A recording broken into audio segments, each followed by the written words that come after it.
Yes, we are live now. Good afternoon, Jannat. Good afternoon, Ritik. Good afternoon, Mansi. Good afternoon, Mohit.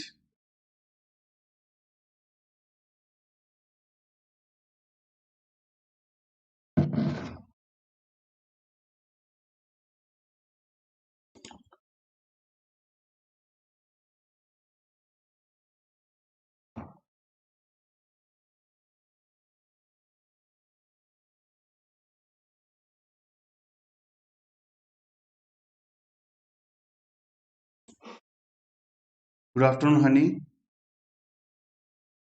So, I think all set now. Today, my webcam is not working. So, you have to. Yeah, good afternoon, Sarang. You would see only the slide and my voice. Okay. So, current affairs, 13th January, 13th January special day. Happy Lori to all of you and welcome all of you. And one thing there, अभी just UPSC के civil service mains के examination हुए हैं and you may have seen GS paper 1 2 3 and 4 and even essay also.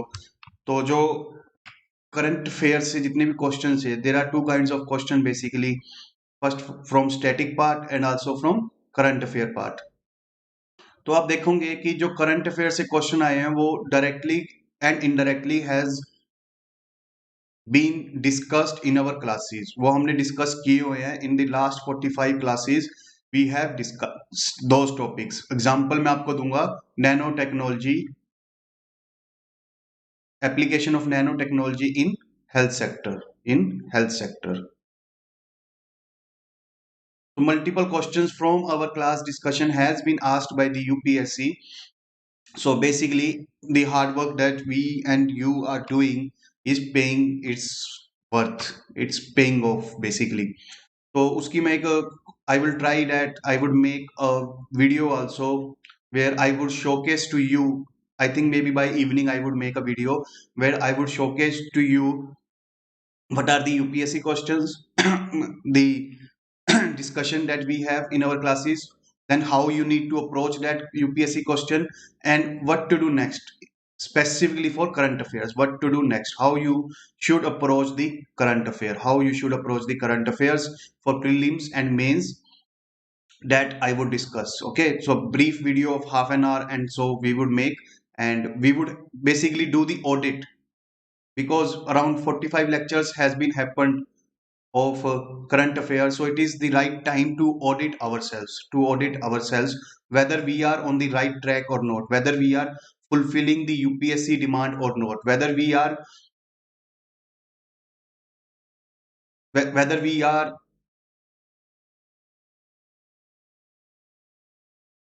on the right directions or not, that we are going to audit ourselves through the UPSC papers. So yeah, good afternoon, Jagat Krishna, education. So happy Lodi Sarang, Jannat, Ritik, wish you all happy Lodi. तो या governance से भी आए हैं, तो we have discuss the governance in our governance lecture. तो मैंने आपको गवर्नेंस स्टार्ट होने से पहले बता दिया था कि आपको जो लेक्चर्स है उसके सिवा कुछ भी कहीं और भी सोर्स देखने की जरूरत नहीं है, because governance lectures were hugely comprehensive. इतनी डिटेल में हमने डिस्कस किया था उसको कि आपको कोई और सोर्स देखने की जरूरत नहीं है, बस उसी को 2 3 बार रिवाइज कर लेना और करंट अफेयर से अपने आप को अपडेट करते रहना. That is what is expected from you, and you do it and you would surely get the reward in the means. तभी हमारे 2 3 लेक्चर एक्स्ट्रा लगे गवर्नेंस में, but we were able to do it comprehensively. ऐसे hard लगा, don't worry Jyoti, ऐसे को भी हम करेंगे.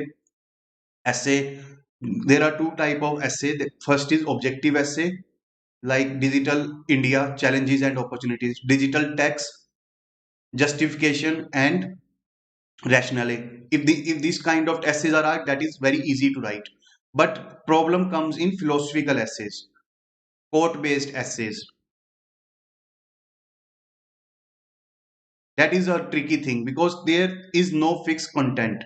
Here you may reward high marks for it or you may reward ultra low marks for it. So philosophical essay, quote based essay are difficult, like being humane question essay question was there of being human and being humane, something related to that. Okay, so that is little bit difficult to answer, but we would approach the essays also. Okay,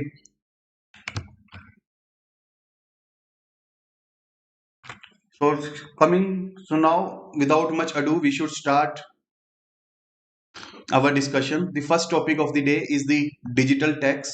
Digital tax. So basically, a lot of digital economic activities are happening. Digital economic activities are happening on the internet platform, web platform. You are all party to it. You must have see it.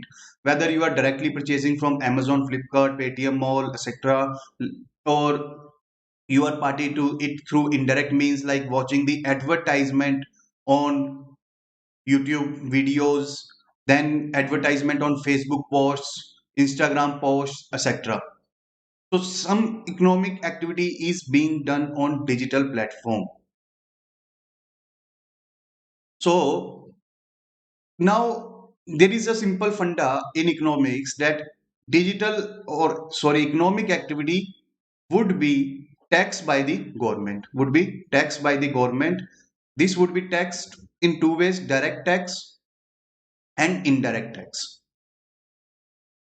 Direct tax is on the income or wealth of a person. Indirect tax is on the sale purchase of anything being done in the country. So here, when you are purchasing something from Flipkart, Amazon, etc., you are paying a tax, GST. That is a indirect tax. Amazon is earning, Flipkart is earning, Paytm Mall is earning, Lesscard is earning from it. It is also paying the corporate tax. So here there is no dispute. Here there is no dispute of this digital tax. But the tax is done on the economic activity like of advertisement. These are very hard to tax. These are very hard to tax. Both direct tax and indirect tax. Why? Why? Because what happened? Because what happened? Suppose you are the owner of this company, Nirma. You want to advertise on YouTube or and Facebook, but YouTube, Facebook are located in California, USA. So you pay YouTube, Facebook, etc. certain money in dollars for advertisement. They show this advertisement to Indians when they buffer the or play any video or see any post, etc. So now, whom government of India should tax? YouTube, Facebook, or Nirma? Ideally, it should tax YouTube or Facebook because they are the basically the sellers. On the sellers, there is a responsibility to pay indirect tax, and also on the income earners there is responsibility to pay income tax because who is earning money in this transaction? YouTube, Facebook, Google, Facebook, etc. But they are located in California, USA. So India cannot tax them. So what should do? They said, Nirma, when you pay advertisement to YouTube, Facebook, pay us equalization levy. Equalization levy. 2% of any transactional amount, 2% of the amount of the transaction you have to pay to us. We do not have the control over the YouTube, Facebook, but we have the control over you. Government is saying to Nirma that we have control over you, pay us this 2% tax. So if you are paying $100 to it, then you have to pay $100 to YouTube, Facebook, $2 to government. So your total advertisement cost for you is $102. So Nirma owners would assume to themselves that the total cost of their advertisement is $102. Similarly, various Indian YouTubers, Indian Instagram influencers, Facebook post influencers, etc. are there. Many YouTube channels has been creating. They are also earning from the advertisement by having a share in the advertisement being shown on their videos. आप देखते हो जब YouTube की video चलती है तो उस पर एड आती है, that ad revenue is shared with the Indian channel owners.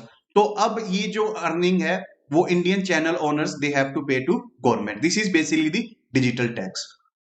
This is basically the digital tax we are advocating. And one thing more, what happens? Amazon, there is two Amazon, Amazon.in and Amazon.com. From .in you can purchase goods available in the India on the Amazon platform. From .com domain you can purchase the goods available in the worldwide area. I mean, maybe Amazon may have its products being stored in America, South Africa, Ireland, etc. So you can source any product from Amazon.com by ordering on it.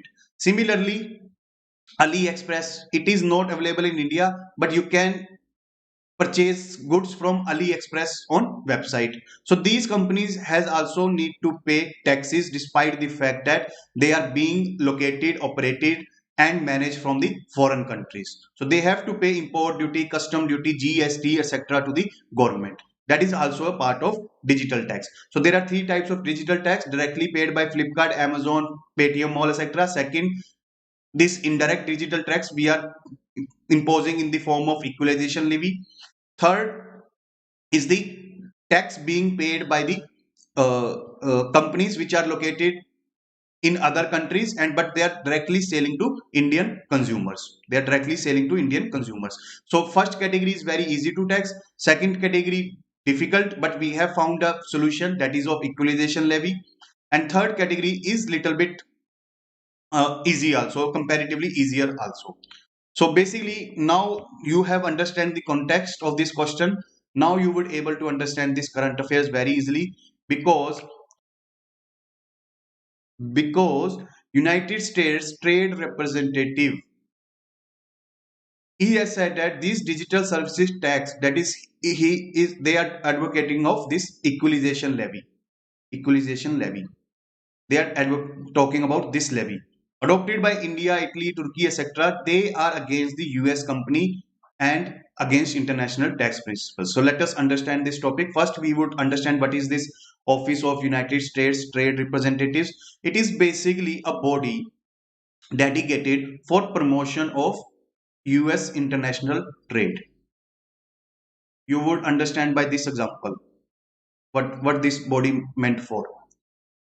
आप निरमा के owner हो, you can sell your Nirma surf or Nirma soaps etc. throughout the country. आप तमिलनाडु में बेच सकते हो, नागालैंड में बेच सकते हो, जम्मू कश्मीर में बेच सकते हो. You can sell it any part of the country. You have the full freedom. Because of this freedom, you can sell like 1 crore units of surf, 1 crore units of soaps etc. So you can earn huge money from the India. But you want to earn more money. Suppose you get the freedom. Suppose you get freedom to sell these Nirma products to all over the world, without any hindrance, without any taxes, without any obstacles, legal procedure, etc. Then your business is going to grow 10x, 10 times. You are going to earn millions of rupees from it. So that is basically the concept of economic globalization or trade and investment in the economy. So US interest lies in this unrestricted flow of trade and commerce throughout the world, because its companies are MNCs, multinational companies. They are not operating within the US jurisdiction. They are operating throughout the world. If a product is manufactured by Microsoft, that is Windows, that it would be sold throughout the world. If the product is manufactured by Apple, then it would be sold throughout the world. So that is why this body is meant to protect the interest of these companies, the US companies. Why? Because if they face any kind of losses in any country of this world, then this body would raise the issue.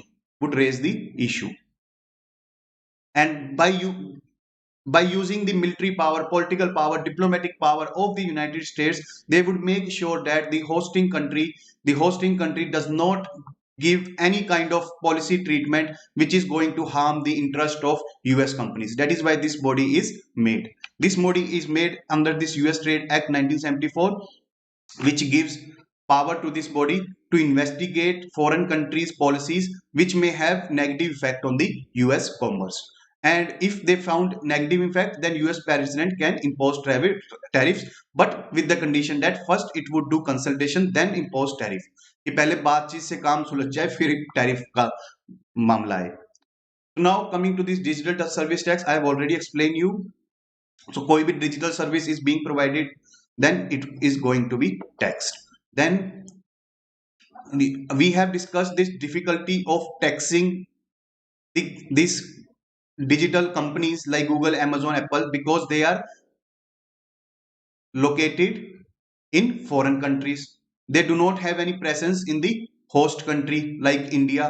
So that is why they are very difficult to tax. That is why Organization for Economic Cooperation and Development, they are doing negotiation how to tax these companies, because France is also upset, UK is also upset that this Apple, Google, etc. are located in USA. They are selling their services in the France, UK, etc. but they are not paying any taxes. So that is why all the countries are coming together to find a solution to tax these kind of companies. Now, India's tax, so equalization levy of 6% we have imposed in 2016. So it was meant for the advertisement by Arun Jaitley. So this equalization levy 6%. तो अभी आप कहोगे this 6% levy is too small. तो basically हमने ज्यूम कर लिया कि देखो दो तरह के टैक्स उसको पे करने हैं, जीएसटी पे करना है और एक इनकम टैक्स पे करना है. तो बस by blanket 6% we have assumed that GST income tax दोनों आ गया गूगल का, tension free. whatever income he has earned or whatever economic transaction of sale purchase etc done in the country, हमने 6% में ले लिया बस. जैसे मान लो, या good afternoon Pankaj sir, how we can tax on fictitious asset और deferred revenue expenditure. तो ये थोड़ा आपका स्टैटिक पार्ट आ जाता है, उसको हम बाद में डिस्कस करेंगे. अभी we are not going to discuss. अभी अभी एक बार आप इस टॉपिक को समझो. I would let you know later. Okay.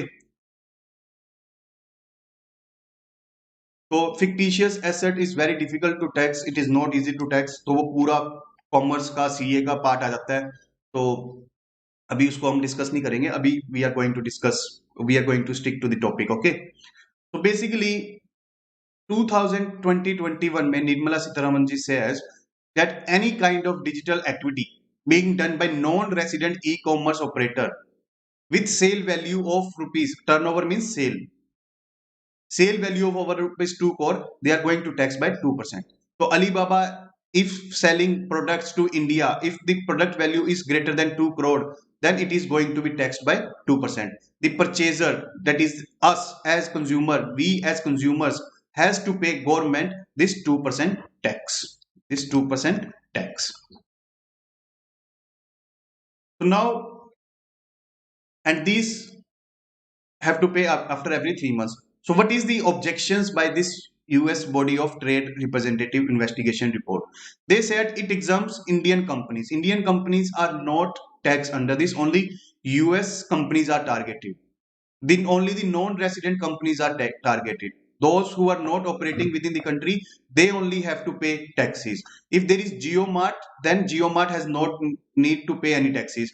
Big Bazaar has no need to pay these taxes. This is the first discrimination. Second, they are saying that it is going to hurt only American companies because 72% of these companies are American.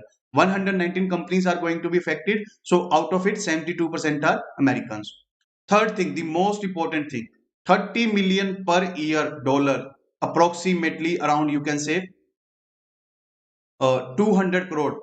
200 crore rupees they have to pay as taxes to government of India. This is the real reason. This is the real reason कि अब tax भरना पड़ेगा, 200 करोड़ पे अपनी जेब से निकालने पड़ेंगे. That is why they are resisting this idea of digital service tax. Then what other arguments given by the USA? They are saying that taxing a single activity और सेक्टर इज क्वाइट अनफेयर. चाहे तो सब, जैसे GST है, हम सभी cell purchase पे लगाते हैं, तो सभी पे लगा हुआ है. But here equalization levy is specifically meant for only single activity, that is of advertisement or digital services etc. So that is why it is unfair, they are saying. And they are also saying that digital economy cannot be separated from global economy. What does it mean? Google cannot have presence in every country. It cannot have the legal, it cannot have the physical presence in every country. Otherwise, its operation would become so costly, so complex, so difficult that it would not operate as a global search engine, global video platform, etc. So that is why it is its compulsion that it has to be located within the USA.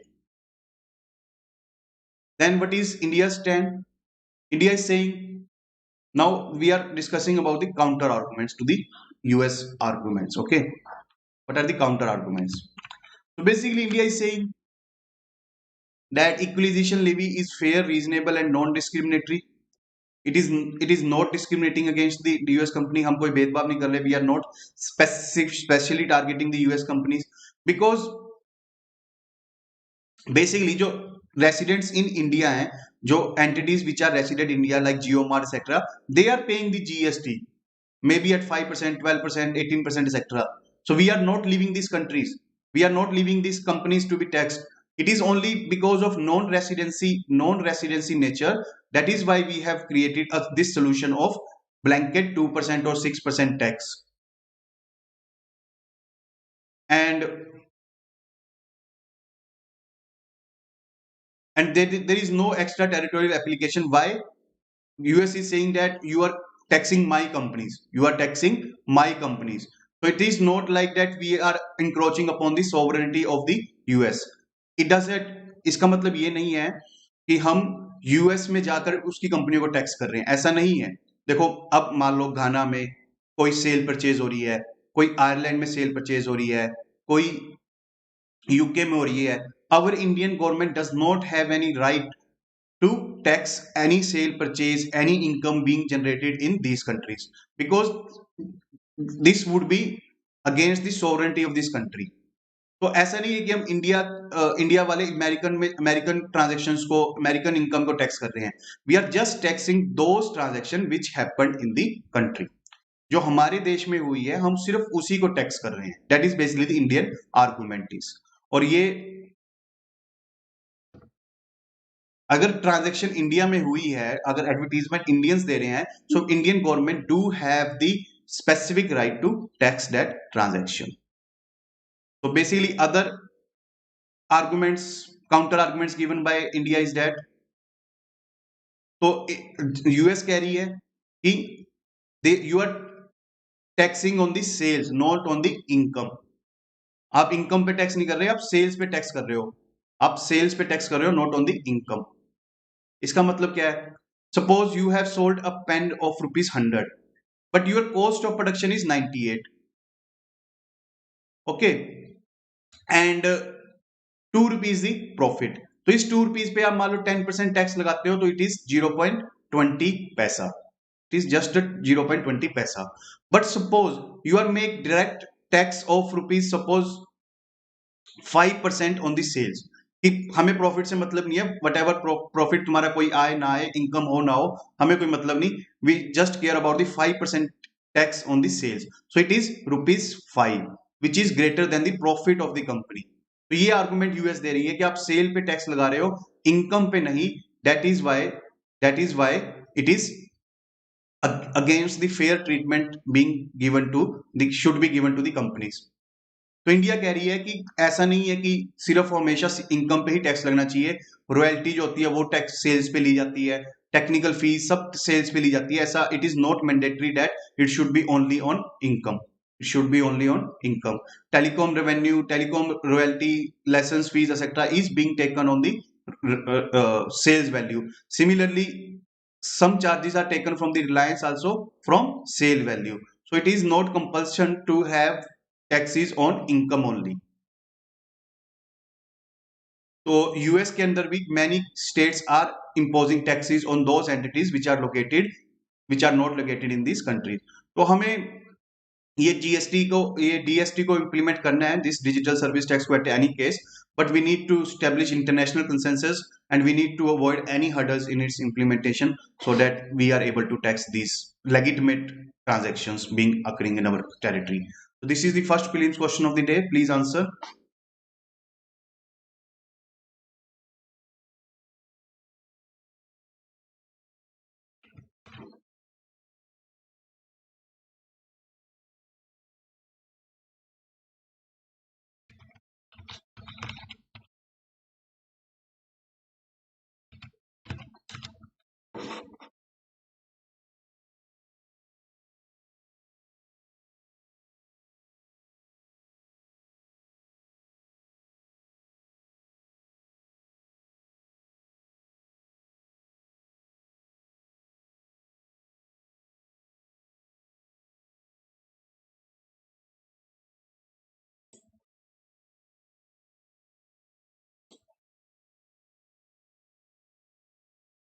Yes, one answer came of Pankaj, that is C.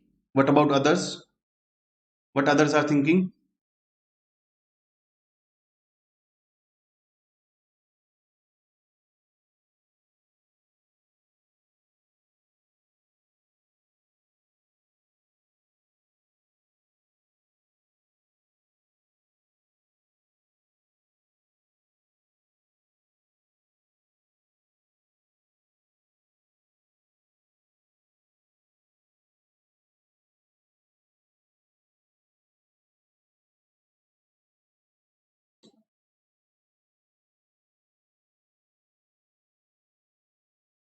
Yeah, answer is C. You all are correct. Answer is C. तो basically देखो मैं fictitious asset के बारे में बता देता हूँ, थोड़ा सा बता देता हूँ, but it is not the part of our UPSC syllabus, so we would not dwell in detail. तो बेसिकली फिक्टिशियस एसेट वही होते हैं जैसे कि आप एक लॉन्ग टर्म में उसको राइट ऑफ करते हो, not on the short period. Okay, तो that is why it is fictitious asset. बहुत कॉमर्स का कॉन्सेप्ट है ये, it is not comes under the economics part, so that is why it is not in our discussion. चलो class के and में कर लेंगे इसको, otherwise we would lose the track of our class. Okay, तो commerce का concept है, economics में ज्यादा नहीं पूछते इसको. So answer is C. Answer is C. All of you are correct. Now coming to the vertical and horizontal reservation. Reservation क्या है? तो फर्स्ट, रिजर्वेशन पोस्ट डिस्क्रिमिनेशन है. It is an discrimination. आप किसी भी एक स्पेशल ट्रीटमेंट दे रहे हो, here special treatment is being given, favorable treatment is being given, but it is for a noble cause. It is for a noble cause, a good objective, right intention. That is why it is an positive discrimination, the special treatment which is going to benefit the society. That is why it is welcomed. Here some specific and favorable treatment is given for the marginalized section so that they can uplift themselves. तो जो उनके साथ social and historic injustice हुआ है, they can come over it. That is basically the objective of reservation. तो आप देख सकते हो, this is how some seats are reserve. आपने बसेस में देखा होगा, ट्रेन में देखा होगा, seats are being reserve for elderly, women, children etcetera. Similarly government jobs, parliamentary seats, legislative seats, educational institute seats are reserved for weaker section of the society, that is SCs, STs, OBCs, women, physically disabled,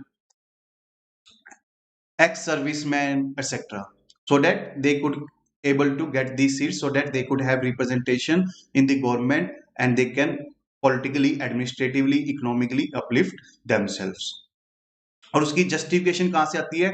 historic discrimination. The lower caste has been discriminated, oppressed, exploited, suppressed from the last 3000 years, that they have to remain in the lower rungs of the society, economy, etc. That is why they are being given such treatment so that they can come as equal to upper caste of the society. So what is the constitutional provisions? You all know 53 allows that this kind of discrimination could be done for women, and 15.4, 16.4 also do talk about that SC/ST, for SC/ST central and state government can reserve the seats. Article 14.2 also talks about equal protection of law.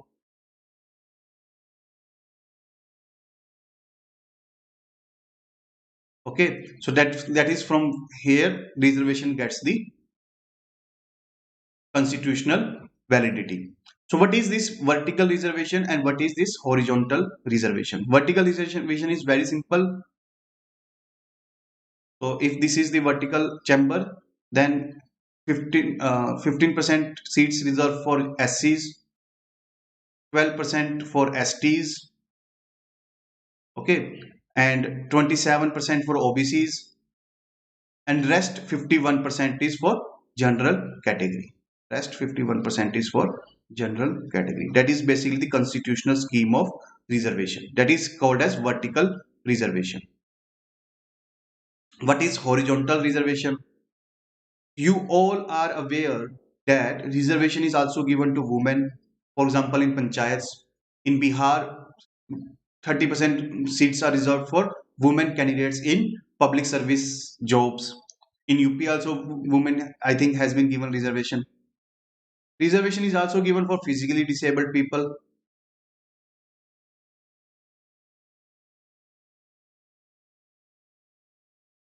Reservation is also given to ex-servicemen in public jobs, isn't it? This is given through horizontal reservation. This is given through horizontal reservation. How? If it is said that 30% seats of women are uh, 30% seats are going to be reserved for women, it means among SCs also 30% seats for women, among STs also 30% for women, OBC also 30%, and also general 30%. That is basically the horizontal reservation is. If it is said that 2% seats would be reserved for physically disabled person, 2% from SCs, 2% from STs quota, 2% from OBC, and 2% from general quota, it would be reserved for physically disabled person. This is what horizontal reservation is it. Okay. So if sometimes in OBC category, there is subcategorization of caste. Subcategorization of caste, and different caste groups get different proportion of reservation. For example, extremely backward class category in Bihar, or Muslim reservation among OBC, Maratha reservation among OBC. This also comes under the horizontal reservation. This is also the horizontal reservation. You should remember this. Okay. So now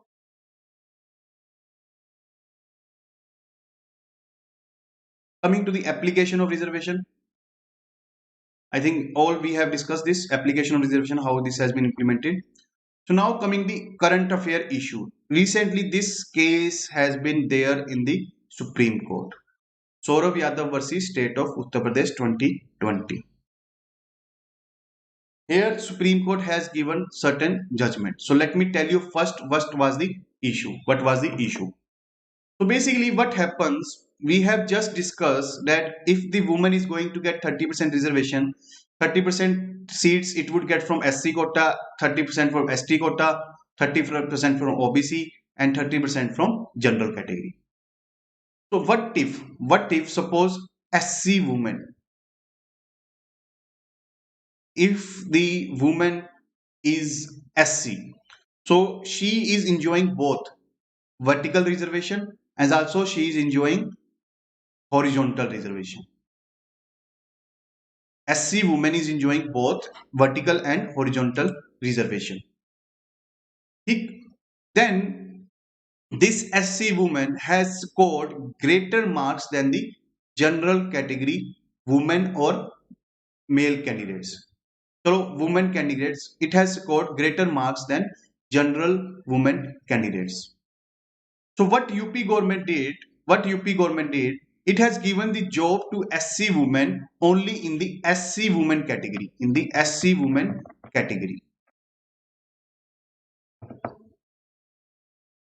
And SC woman has filed a case in the Supreme Court that I have the greater marks than general women, so I should be given seat in the general category. I should be given seat in the general category. That was the basic dispute before the Supreme Court.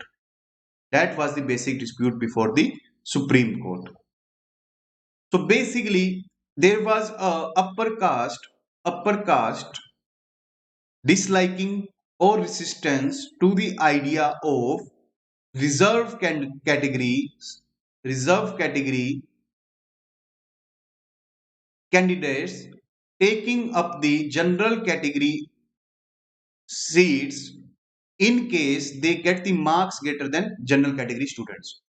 जब उनके marks lower आते हैं, then they get the reserve category seats. If they get higher marks, then they get the general category seats. So this has been exemplified in the Tina Dabi case. I think you all know how Tina Dabi is made scapegoat of this discussion, that she has taken benefit of reservation in prelims, and when she got the marks greater than general category, then she takes up the general category seat. So this is basically the upper caste community disliking of reservation policy, criticism of reservation policy, and this has been fulfilled by UP government by restricting SC women to SC women category, general women to general women category, general male candidate to general male category, SC male candidates to SC male candidates. They are not allowed to switch to the other category.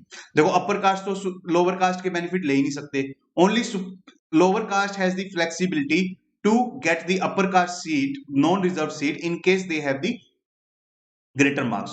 तो वो UP government ने रोक दिया. वो बोली कि SC वालों को सिर्फ एससी कोटे में से मिलेगी सीटें, अपर कास्ट को अपर नॉन रिजर्व कैटेगरी में से मिलेगी. So that was the case basically before the Supreme Court. Now what Supreme Court said? Yeah, basically that is the criticism being made by the upper caste community or anti-reservation advocates that they are getting double benefits.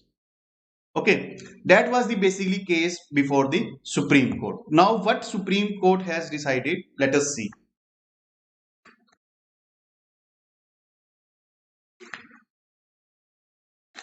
In this Saurav Yadav versus State of Uttar Pradesh case,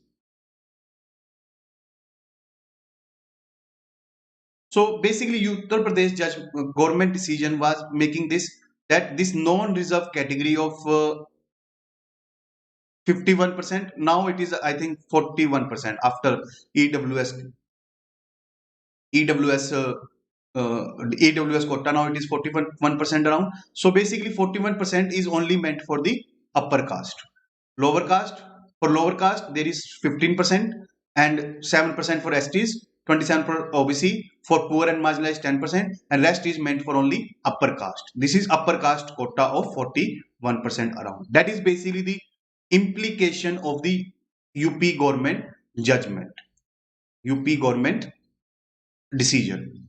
So basically they are tackling to this phenomena that the upper caste candidates often feel when they see the Indian reservation system. They have to cross multiple hurdles to get the seat, and they are thinking that reserve candidates are given special treatment. They have to walk, but they have been given special ladder to climb up the race. So now what is the Supreme Court ruling? First, देखो ये थोड़ा sensitive सा issue है. Understand this issue with objectivity and without emotion, specifically your personal emotion. If whether you are from upper caste or lower caste, see this with objectivity without your personal emotion, and do not get touchy or being personally sensitive to this issue. Okay, analyze this issue with the policy perspective, not your individual perspective. Okay, कि आपका कोई lower caste का दोस्त हो तो आप उसको आप गिरा रहे हो कि भाई you are getting the unnecessary reservation benefit, या लोअर कास्ट का कोई अपर कास्ट का दोस्त है वो उसको बोल रहा है कि you are taking our general category seats etcetera. तो वो सब करने की जरूरत नहीं है, अपना इंडिविजुअल पर्सनल पर्सपेक्टिव रखने की जरूरत नहीं है. Analyse this issue with the policy perspective. Policy level पे क्या सही है क्या गलत है आपको वो देखना है, पर्सनल लेवल पे क्या गलत सही हो रहा है वो नहीं देखना आपको. Okay, so now coming to the Supreme Court ruling, they said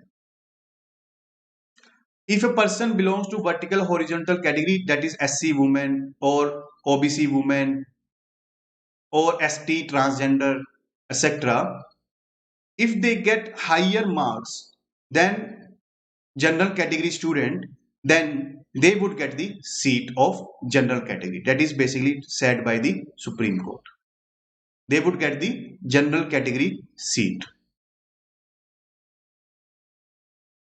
So they have countered the idea of Uttar Pradesh government that general category seats are only meant for upper caste. That is not the objective of this classification. General category is for only the meritorious students. These meritorious students can be from SC community, ST community, or from upper caste, etc. Whoever community the candidate may belongs to, if he has the higher marks, then he would or she would get the seat. The other categories SC, ST, OBC, etc. is created so that these sections also get adequate representation in the government.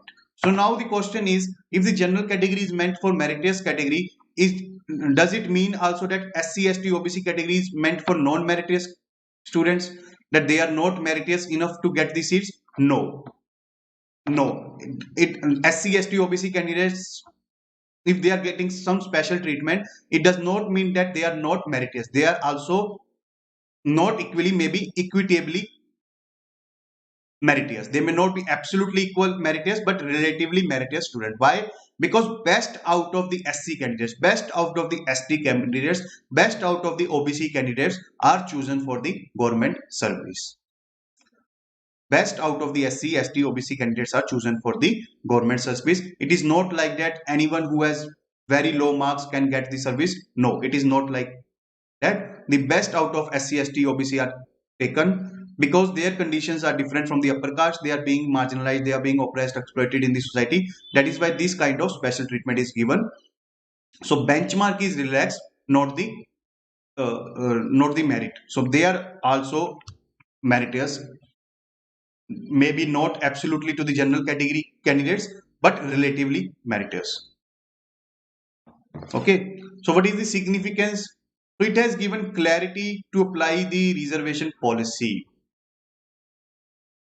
and SC, ST, OBC category students will going to benefit certainly, because they have the dual option of either get high marks, get the general category seat, or maybe get lower marks but higher than the other candidates of their community and get the reserved seat. This is the interview question. Do you think reservation policy should be done away with? So your answer should be no, but you should advocate reforms in it. Reforms in it, and reforms as suggested by Supreme Court in Indira Sani case, that it should not be given to promotion. It should be restricted to one generation only, and education system should be improvised so that no need of reservation at all should be there.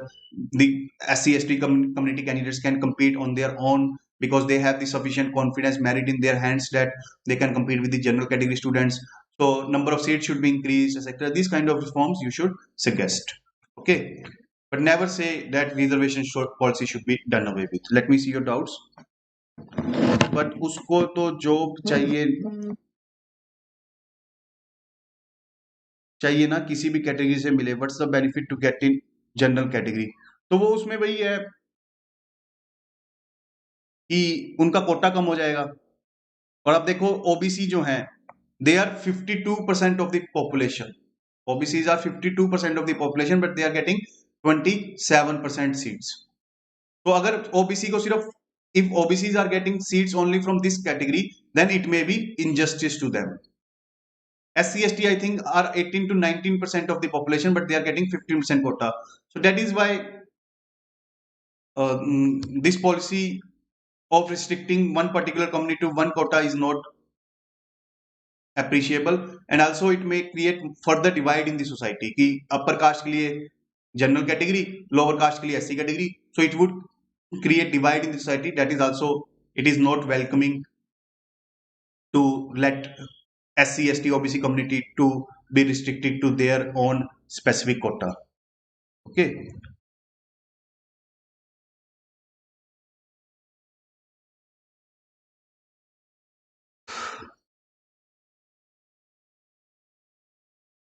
Now coming to the next topic, national capital accounting and valuation of the ecosystem service.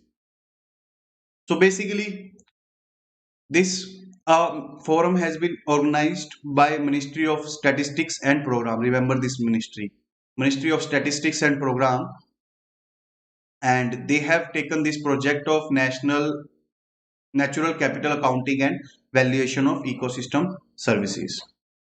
So what is this ecosystem services? What is this natural capital accounting? We are going to discuss it. So basically, ecosystem provides a lot of service which we get benefited from, which we get gains from. And it provides us from the biotic and abiotic components. Biotic components like living things, like plants, animals, bacteria, fungi. We get huge benefits from plants, we get crops, we get food, we get shelter from animals, milk, meat, etc. From bacteria, fungus like yeast, etc. help in making curd. Yeast helps in making fermentation of various processes like alcohol, etc. Similarly, from abiotic things, we are getting water, soil from which we raise crops, air through which we breathe, minerals, whole economy is based on minerals, coal, iron, steel, etc. Then light, photosynthesis, then from photosynthesis, plants give us oxygen. Okay, so these collectively are termed as ecosystem services. So whatever benefits we are getting from the environment comes under the ecosystem service. These services could be categorized into four types. First is provisioning service. Here, direct material benefit is being provided by ecosystem like food, water, medicine, etc. Second is regulating service. Here, forests like regulation of air quality or prevention of soil erosion by forests, by trees, greenhouse being controlled by trees by inhaling the carbon dioxide. So basically a balance is maintained in the earth through regulating service. The food chain is also the part of regulating service. No animal is let to be increased in such numbers that it is going to harm the other animals कि cows या loins या buffaloes या insects इतने ज्यादा हो जाए कि दूसरे जानवर जी ना पाए. So that is why food chain is also a regulating service. Then supporting service, they provide habitat, or habitat means home from different lives, etc. So all you may have read in your uh, environmental classes. So cultural service, so basically it also provide you recreational, aesthetic, cultural, spiritual service. You know about Devbhoomi. What is Devbhoomi? Our Himachal Pradesh. The beauty of the peace of the mountains attracts our sages, saints, etc. to come there and do their tapasya, etc. there. And also beauty of Goa, beauty of Kerala, beauty of Himalayas, etc. attract huge tourists. So that is why they are example of recreational, artistic, cultural purpose. So you can see the services through this infographic also. So what is this natural capital accounting? So natural capital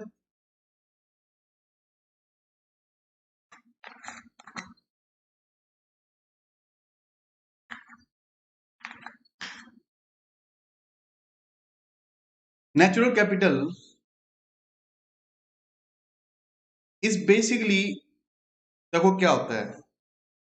There are two words here. First is natural capital, second is accounting. Accounting, what is accounting? हिसाब लेना, हिसाब किताब करना, as simple as that.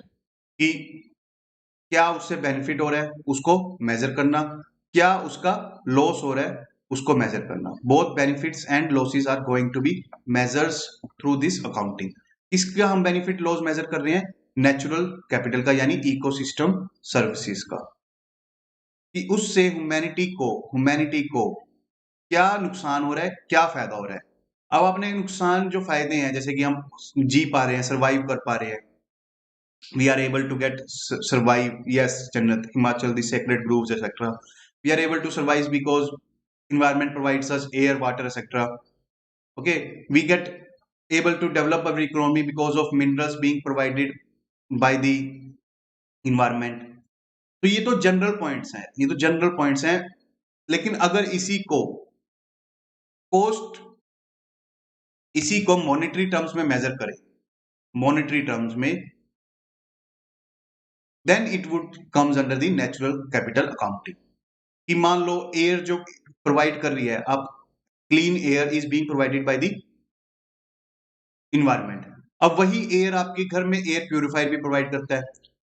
Water, clean air is provided by the Himalayan glaciers. वही clean water आपको Bisleri की बोतल भी प्रोवाइड करती है. अगर हम इसी एयर को, इसी वाटर को मेजर करें मॉनेटरी टर्म्स में, कि कितने पैसों की एयर इन्वायरमेंट हमें फ्री ऑफ कॉस्ट दे रही है, कितने पैसों का पानी हमें फ्री ऑफ कॉस्ट दे रही है, कितने पैसों की फर्टाइल सॉइल हमें इन्वायरमेंट फ्री ऑफ कॉस्ट दे रही है, तो वही नेचुरल कैपिटल काउंटिंग होता है.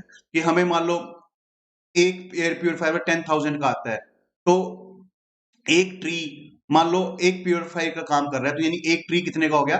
10,000 का। अगर किसी देश के पास 1 करोड़ ट्री है, तो यानी 10,000 करोड़ के उसके पास नेचुरल कैपिटल है। 10,000 करोड़ की उसके पास नेचुरल कैपिटल है। इसी तरीके से एक क्लीन रिवर है हमारे पास, वैसे इंडिया में अब तो रही नहीं कोई क्लीन रिवर, चलो मान लेते हैं हमारी गंगा है, ठीक है, अभी क्लीन वाटर प्रोवाइड कर रही है सपोज, तो एक बिस्लेरी की बोतल 20 रुपीज की आती है, तो अब क्लीन वाटर वो प्रोवाइड कर रही है सपोज 20 लाख लीटर, तो यानी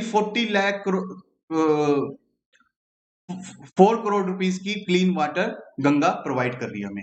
तो इसी को मेजर करने को हम बोलते हैं नेचुरल कैपिटल अकाउंटिंग।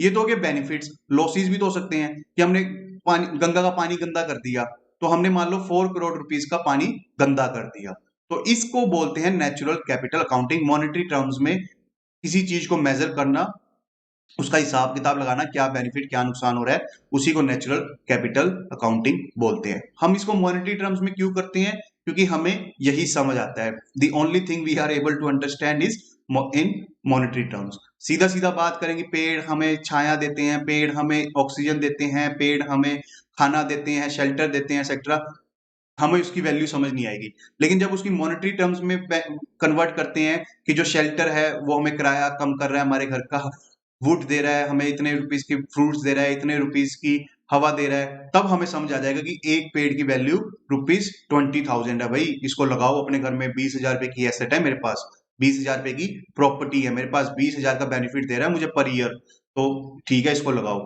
तो यही भाषा हमें समझ आती है, तो इसीलिए मॉनेटरी टर्म्स में कर रहे हैं, specially in this capitalism society. तो जो कि मनी बेस्ड है, जो मनी उसका खून है, तो इसी मॉनेटरी टर्म्स में जब ये कन्वर्ट होती है, तभी बिजनेसमैन को, वो सभी बिजनेसमैन को, स्टेक होल्डर्स को बात समझ आती है, और इसीलिए नेशनल नेशनल कैपिटल अकाउंटिंग का कॉन्सेप्ट आया है। That is why this concept of natural capital account is coming in. तो इसी में जब बायोटिक और बायोटिक से कितने भी हमें बेनिफिट मिल रहे हैं, सबका हिसाब किया जाता है। और जैसे सिस्टम ऑफ नेशनल अकाउंट्स है, ये क्या है? सीएस के लिए होता है कि वो इस अकाउंटिंग को सीखते हैं। जैसे अभी ऋतिक पूछ रहे थे कि डेफर्ड रेवेन्यू एक्सपेंडिचर क्या होता है, फिक्टिशियस एसेट क्या होता है, ठीक है, डिजिटल टैक्स कैसे लगता है, इनडायरेक्ट टैक्स कैसे लगता है, डायरेक्ट टैक्स कैसे लगता है, उसको बुक्स में कैसे दिखाएंगे। पूरा अकाउंटिंग स्टैंडर्ड है जो सीए 5-5 साल पढ़ते हैं, समझते हैं, बीकॉम ग्रेजुएट पढ़ते हैं, समझते हैं। वैसे ही इसका भी एक पूरा system of environmental economic accounting बनाया गया है कि किस तरीके से कौन से फॉर्मूलाज लगेंगे इन चीजों को मेजर करने के। तो सब चीजें मेजर की जाती हैं, कितने की हमारे पास वुडलैंड है, कितने का हमारे पास फ्रेश फ्रैंड है, कितने की हमारे पास कोस्ट है जो टूरिज्म को प्रमोट कर रहे हैं, हमें एनर्जी दे रहे हैं, फूड दे रहे हैं, सबकी मॉनेटरी वैल्यू निकाली जाती है। और इसको जो ये जो काउंटिंग फ्रेमवर्क है, इसको यूएन ने एक्सेप्ट किया था, यूएन स्टैटिस्टिकल कमीशन। स्टैटिस्टिकल क्यों? Because lot of accounting work is being done here, ठीक है। तो ये जो प्रोजेक्ट है नेशनल कैपिटल अकाउंटिंग प्रोजेक्ट जो है, ये यूरोपियन यूनियन फंड कर रही है, because Europe is very conscious about the negative impact of development on the environment, and they are collaborating with UN agencies, you can see this, and it is being implemented in India along with 5 countries like Brazil, China, South Africa and Mexico। ये सब क्या है? Developing countries, सभी की सभी developing countries हैं, and they are also emerging economies. ये कल को सुपर पावर बन सकती हैं। यहाँ पे क्या हो रहा है? लार्ज स्केल पर डेवलपमेंट प्रोजेक्ट्स लगाए जा रहे हैं, thermal power plants, hydro power plants. तो यहाँ पर क्या हो रहे हैं? Environment is going to be harmed in big scale, environment is harming on the big scale. तभी यहाँ पर इंपॉर्टेंट है कि यहाँ पर ये फ्रेमवर्क लग जाए, so that environmental cost is also taken into account while framing development policies, programs, schemes, etc। जब हम कोई नया hydro power project, thermal power project लगाएं, तो हमें इन्वायरमेंटल कॉस्ट भी ध्यान में हो। That is why to make these policy makers of these country being aware of these environmental impacts, that is why this project is being implemented in these 5 countries। तो India में इसको कौन implement कर रहा है? Who is implementing in India? It is being done with the Ministry of Environment, Forest, National Remote Sensing Center, etc। So what is the benefits? Benefits क्या है कि we would move towards the sustainable development, we would move towards sustainable development. Development जो standard of living हमारा बढ़ा रही है, हमें car दे रही है, बाइक दे रही है, एसी दे रही है, फ्रिज दे रही है, घर दे रही है, जॉब दे रही है, ये डेवलपमेंट है।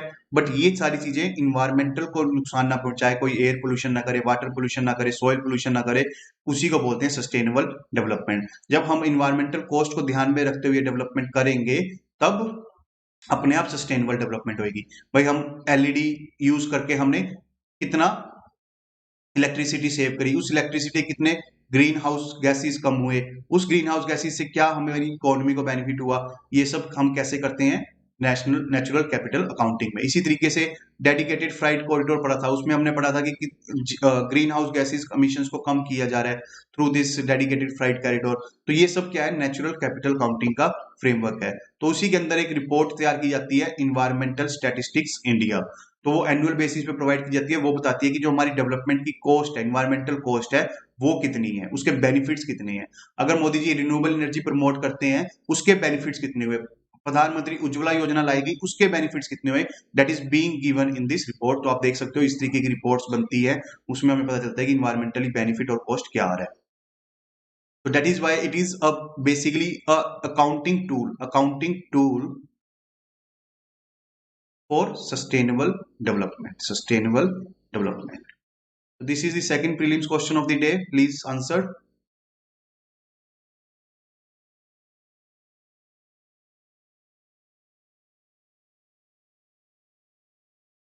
Okay, intruders vlogs is saying English.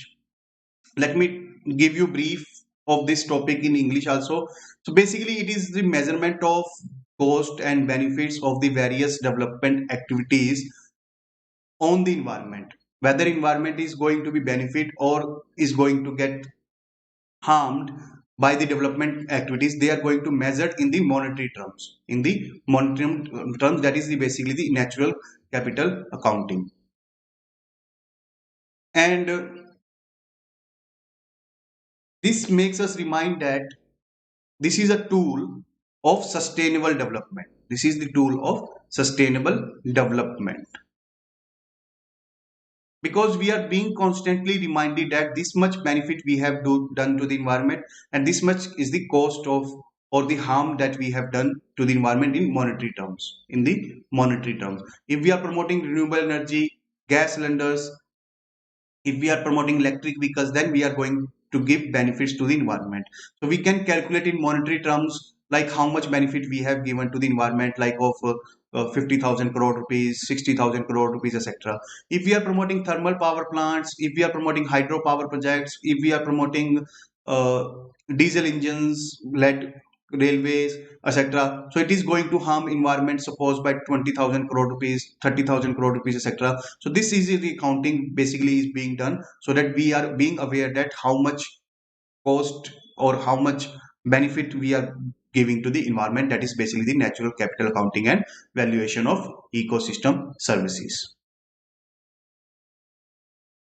Yes, answer is B. Answer is B. Very good. All of you are very correct. All of you are very correct.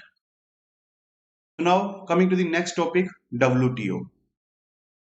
So we have just discussed in the first topic of our class about WTO. Oh, sorry, importance of international or global trade, commerce, and investment.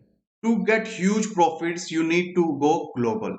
To get huge profits, you need to go globals. So if suppose Facebook is earning more than 5,000 crore rupees per quarter profit, then it is only possible, it is by operating globally. 5,000 crore rupees per quarter if it is earning, it is only possible if you are global. अगर आप सिर्फ US में business कर रहे हो, then you may be earning rupees maybe 1,000 crore worth of profit. But if you are doing business in India, China, Africa, Latin America, Europe, etc., then your profits is going to get double, trebled, etc. So that is why trade and commerce is important. This trade and commerce should be without any hurdle, without any obstacle, without any problem. So that is why this body is made World Trade Body, which is going to eliminate any obstacle comes in the way of trade and commerce. So here There are two things which we need to understand. First, I would first tell you about trade policy review mechanism. So basically, all these countries which are the members of WTO, they comes together on the WTO General Council meeting, and they look after the policy of member countries, specifically the trade policy of member countries. Whether member countries are making changes in their trade policy related to import and export, basically sale and purchase of the goods with other countries, that is basically the import and export. So whether they are promoting import and export or whether they are restricting the import and imports, that is basically they analyze, examine, investigate, etc. So it is done in absolutely transparent manner, and it is done by the collective evaluation. It means all the member countries are jointly doing this. For every country, the report is made, trade policy review report is made for India, China, USA, Ghana, Nigeria, Algeria. Every country, the report is being made. What is the objective? Objective is that all countries do changes in the trade policy so that multilateral trade system, basically import export with any country of your choice, can be done easily.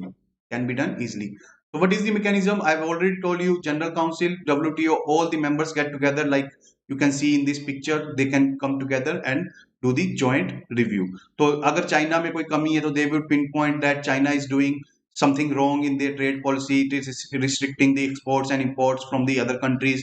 If India has done some wrong, then they would tell India also. If USA is doing protectionism policies like restricting imports from other countries, then it would tell USA to change its policy. That is basically the mechanism is. Second thing you should understand about is the subsidies. These every country provides subsidies to agriculture and industry. To both agriculture and industry, every country in this world provides subsidies. So sometimes these subsidies become trade distorting. It becomes hurdle in import and export. It becomes an obstacle in the global trade and commerce. How? Let me tell you. So let me tell you first about this agriculture subsidy and industrial subsidy. Suppose in India, suppose lava make a mobile, suppose of 15,000. Okay, in China, Vivo make a mobile, suppose of 18,000. Both has same specification. Both have same specification like of RAM, ROM, camera, etc. But Chinese government provides subsidy of rupees 9,000 to Vivo. 9,000 to Vivo. So now Lava, which wants to sell at rupees 16,000 in Chinese market, its mobile cannot sell because Vivo would sell its products maybe at 9,000, 10,000, etc. So Lava would not able to penetrate into the Chinese market. So isn't it this subsidy become trade distorting? Now Lava cannot export its product. Cannot export its product. Yes, it cannot export its products now. But similarly is the case with agriculture. I would come to it. So basically, these subsidies become trade distorting. That is why WTO has classified these subsidies into three categories: green box subsidies, blue box subsidies, amber box subsidies. So, but China would say that I have to provide Vivo the subsidy because I want to create employment, I want to create industries in my nation, I want to create urbanization, etc. So that is why subsidies needed. So that is why to balance the both trade objective, trade facilitation objective, and also the policy concerns of the domestic policy concerns of the host countries, these subsidies has been divided into three categories. First is green box subsidies. These are non-distorting subsidies.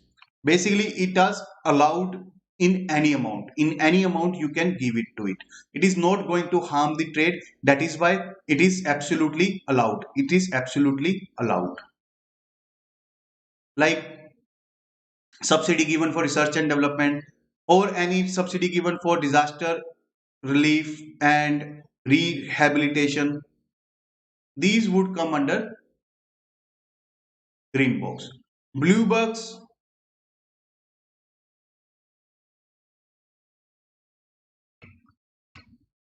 there is one more category also, which is red category, red box. Here in red box, you cannot give any subsidy of this kind. Here, if the subsidy is put under this red box, then that subsidy is not allowed. Like the dumping subsidy and dumping subsidy.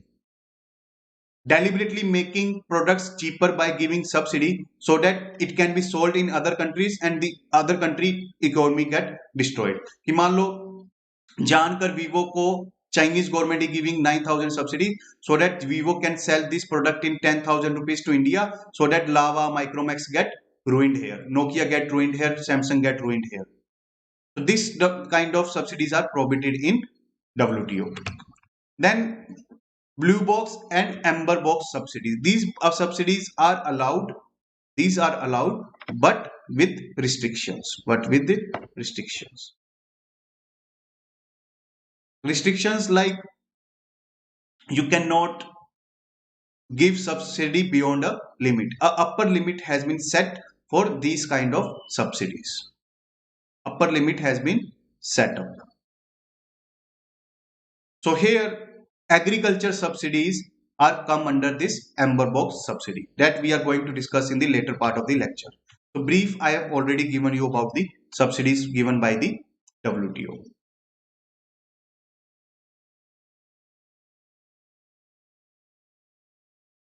So what this news is all about, here in the trade policy review meeting of the WTO in Geneva, India's position has been reviewed by it. It has praised India as also at the same time criticized India. Where it has praised, because India has introduced goods and service tax, so now foreign exporters, maybe Apple, Microsoft, etc., does not need to pay multiple taxes, so their export become easy to do in India. So that is why appreciation.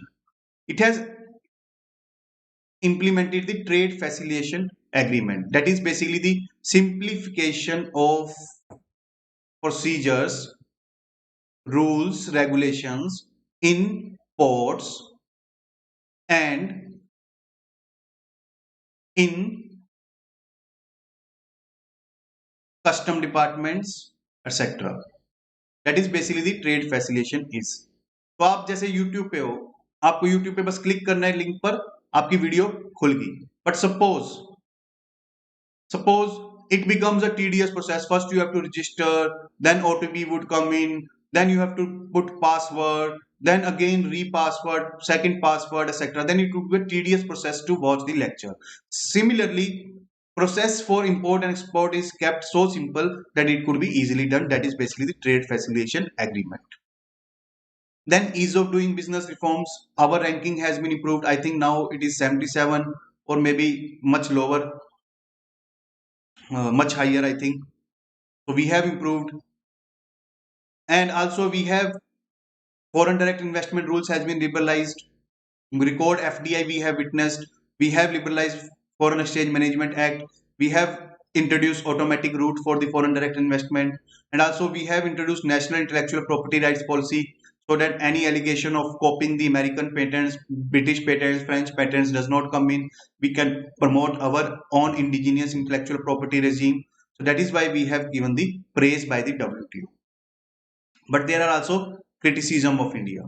First, we still relying on the import export taxes, minimum import import quota, export quota, etc. for regulating the international trade.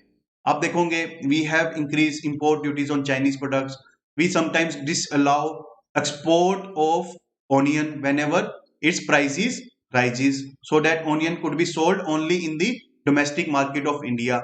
We often disallow agriculture exports. We often give special treatment maybe to agriculture imports. So these kind of restrictions still remain in the trade policy, so that domestic industry, domestic stakeholders like farmers, worker sector could be protected, or maybe from strategic interest like for China, etc. We are doing so. So, but these are restricting the international trade. That is why WTO has criticized us. Now India has made a request.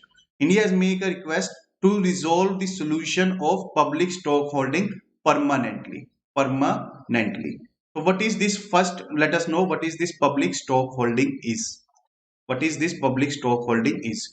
You can see this go down where hundreds or thousands of gunny bags are there, which is storing the wheat and rice. Wheat and rice. So basically, this public stock holding is nothing but the PDS subsidy, the MSP subsidy we are giving. We are giving to farmers and consumers. How it is problematic for WTO? Let me explain to you. Let me explain to you. So suppose wheat wheat market price is rupees 13. Okay, in America it is being produced at rupees 10. Suppose it is being produced at rupees 10. All right, so now Indian government is saying that I am going to provide you MSP, so I am going to purchase it at rupees 18. At rupees 18. All right, so now despite the fact that American wheat is available at rupees 10, it cannot be sold in the India because government is providing MSP and it is purchasing the wheat from farmers at rupees 18 and storing in its godowns of FCI. Also, it cannot be sold in open market, that is directly to the Indian consumers who may want to purchase it at rupees 10, because government is giving this stock holded wheat and rice to poor people, to poor consumers at rupees 2 3 etc, at rupees 2 or 3 etc. So they would not purchase the 10 rupees wheat of America, they would go for the Indian wheat or rice produced at rupees 13, sold at rupees 2 or 3, and they would not purchase the American wheat. That is why American farmers are getting hurted by lack of trade with India. That is why this become problematic. So India said our poor farmers' livelihood, our poor population depends on this PDS system, so we cannot eliminate it. WTS says, okay, fine, we are not putting in this red category, we are putting it in amber box. So to reduce the amount of subsidy, at least reduce the procurement to a limit, कि कुछ नहीं, open procurement छोड़ दो कि कितना भी wheat rice आए सब खरीदेंगे, ऐसा हम छोड़ दो, just reduce the limit. Now India says we cannot do it because it is not practically feasible. You see the farmer protest, the hint or indication of abolition of MSP make farmers to come on the roads, to come on the streets to fight for it. So you can imagine if the PDS system is withdrawn, then what would happen? The people would come on the streets against the government. So it is not politically feasible, not socially desirable, economically feasible to eliminate the PDS system. But Canada, UK, all are lobbying that PDS system should go away with it. Should go away with it. So that is basically the public stockholding subsidy regulation of WTO. It wants India to basically drop the open procurement and put a limit on amount of wheat and rice it is going to purchase at higher prices from the farmers and giving it at subsidized prices to consumers. That is what WTO wants. So that is why India with other countries like Indonesia, Brazil, etc. is lobbying in WTO so that it gets an exemption. It gets an exemption from this amber box subsidy. From this amber box subsidy. That is basically the food stocking program is. So now coming to this permanent solution. How permanent solution? What happens in 2014 or 15? So India was quite firm that we are not going to follow the amber box rule of the WTO. So what agreement was there between America and India that okay, you are not agreeing now, let us agree on the future. So they have temporary temporarily freeze the application of amber box subsidy regulations on India. Temporarily freeze कि अभी हम implement नहीं कर रहे, अभी आप लागू नहीं कर रहे आप पर, बाद में करेंगे. तो इंडिया वांट्स कि परमानेंटली इसको फ्रीज कर दो कि this amber box regulation is not going to be imposed on India in any case. That is India wants, that is why India wants a permanent solution. उसके बाद है India Mongolia relations. So where is Mongolia? You can see this in map. Here is the Mongolia, this is the China, and this is the India. So Mongolia is a landlocked country, and see this Kazakhstan, a big country, is landlocked. Similarly, a Mongolia, a big country, is again landlocked. So we do not have the direct access. We can only access through Iran, going through this route, or maybe through this South China route, then going to Russia, then entering Mongolia. So if we want to bypass Pakistan and China, so we do not have the direct route to Mongolia. So our relations developed through Buddhism, because in 16th century Buddhism gets spread in Mongolia, and also we have historic relations because of Mughal rule, because Mongolia, that is country of Mongols, Genghis Khan, who has founded a kingdom in Mongolia, who was able to establish a big empire in Central Asia, in China, and also his descendants, that is Babur, comes to India and established the Mughal rule. Even Mughal is come from the word Mongol, Mughal, Mongol, that is a similar word. And these two historic cultural relation we have with the Mongols. Diplomatic relations.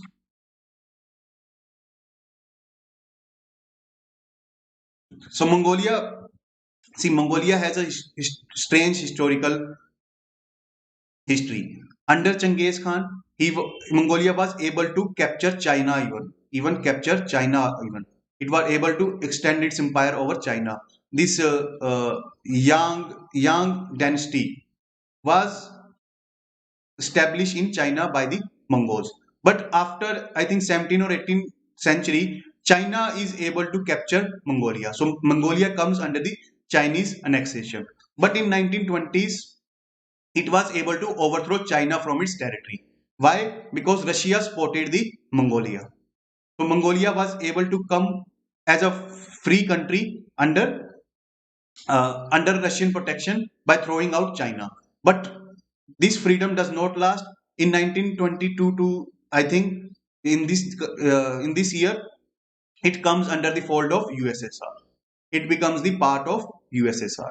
So in 1990, when USSR get disintegrated, so Mongolia become a independent country. So China, Russia has stake over the Mongolia.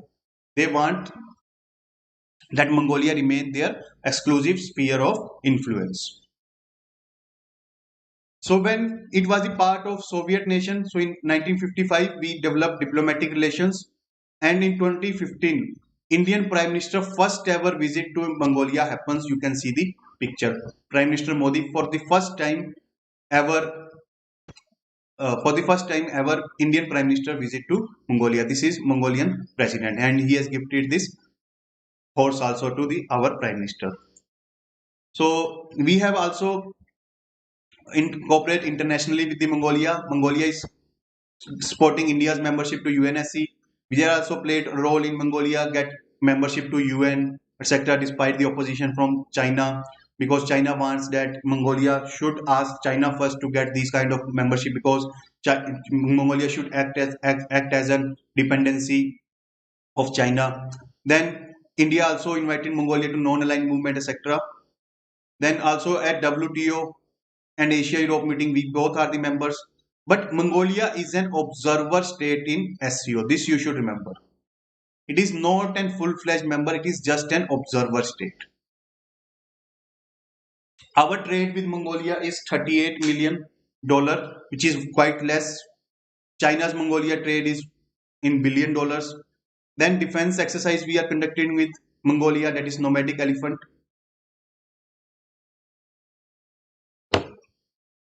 You can see this exercise is being conducted in them. Then there is Khan Quest.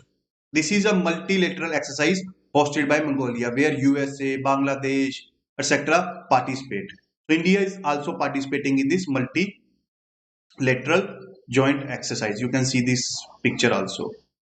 Then we are also cooperating on environmental. Then also cultural relation we are cooperating. That is Mongolia conjured. Mongolia conjured. These are basically the manuscripts. Manuscripts are those written documents which are written by hand, which are written by the hand. Okay, that is called, it is known as manuscript. And what is this Mongolian conjured? It is basically, let me show you first. You can see this, how by handwriting it is being written. So these are basically the literal meaning of conjure is concise order. Very small order, very precisely expressed instructions of whom? Lord Buddha. And these orders are recited by the Mongolians in their temples, in their homes, in their places of worships, day and night. And India is saying that we are going to reprint them, all of the 108 volumes, under National Mission for Manuscripts. Then other possible area of cooperation, solar energy. Both can develop solar power plants. Then Mongolia is quite rich in minerals, copper, uranium, coal, steel, etc. And remember this, Mongolia is an sparsely populated. It is not a dense country. Second, most of the people in Mongolia are nomads or farmers. You can see this picture. They are herding the goats, cows, horses, etc. So they are nomads. Banjare हैं ये सारे. So that is why agriculture and allied activities plays a huge role in Mongolian economy. So we are cooperating with Mongolians on this aspect also. You can see this, a desertic area. That is why their cities are also not densely packed. Their cities are also not densely packed. So that is why we are just extracting minerals from it, whether it is hydrocarbons, steel, etc. And also India is making first oil refinery of Mongols. We have expertise in oil refineries. We have oil refinery in Jamnagar. We have oil refinery of Indian Oil. We have oil refinery in Bathinda, etc. So that is why we are helping Mongolians to establish their oil refineries. You can see this picture. This is the oil refinery we have built for the Mongolians, so that their fuel dependency could come in. So we are also developing projects to get uranium from the Mongolia, because they are rich in uranium, so that uranium could be used in our nuclear power plants. Okay, and we are also importing coking coal for Mongolia. So basically Mongolia is a strategic position. अगर China Nepal में पंगा कर रहा है, if China is making inroads in Nepal, in Sri Lanka, we are also making inroads in Mongolia. Just like Nepal is for us, similarly Mongolia is for the China. That is why India-Mongolia strategic relationship, military relationship, economic relationships matters. This is the prelims question for you. Answer it. I think this is the second last question of the day. इसके बाद एक और question आएगा prelims का.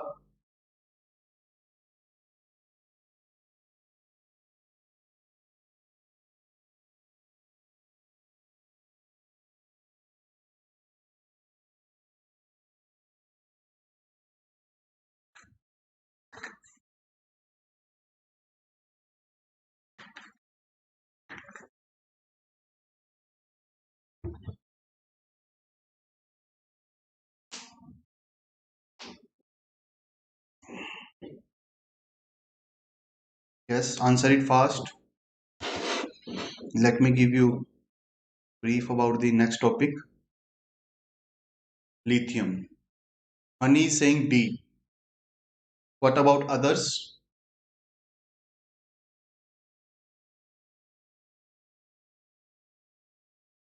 Mansi and Mohit are saying D. Ritik is saying D. Hrithik, आपका जो doubt है ना फिक्टिशियस एसेट का, मैं आपको ही समझा दूंगा. I know you are a commerce graduate, so you would able to understand it, but in deferred revenue expenditure. These kind of questions are not generally asked by the UPSC because these are very technical concepts actually, highly technical concepts. So it is not possible to do it in current affair classes, and also it is not the requirement of UPSC also. That is why we can do it like I would explain it to you later. Okay. Yeah, answer is D. Answer is D for sure. Answer is D. Both statements are wrong. So coming to the domestic exploration of lithium. So first we would understand lithium. So this is the lithium ore look like. This is the lithium ore. And lithium is very well known mineral. Your mobile batteries, your laptop batteries are made of lithium. So from this ore you can imagine that how lithium is being converted to your battery. So whole lot of manufacturing process it undergoes, that is through which lithiums are made. So its symbol is Li. It's a chemical element. It's a soft silvery white metal. You can see the picture, very soft. It is not a hard metal. So it is also lightest metal, but it is highly reactive. That is why it is kept in mineral oil. It is alkali metal, just like it comes under the category of sodium, potassium, calcium, francium, etc. And most importantly, it is a rare metal. Rare metal. So much used in car batteries also. So much used in mobiles, laptops, and other digital gadgets like digital watches, etc. But it is rare metal. It is not being available in the world in high quantity, and it is also being concentrated in few countries only. It is being found in few countries only. Okay, so rare metal, rare earth minerals are categories are, you can see this: niobium, tantalum, lithium, beryllium, calcium, lanthanum, lutetium. You can see the picture also. These kind of rare earth materials are there. We have little bit discussed in the previous class. I think do not go to the details. And you can see this position of rare earth minerals in periodic table also. This is your standard NCERT homework, so I do not need to explain it. But whenever this PDF is shared, you can see it yourself. So it has huge uses.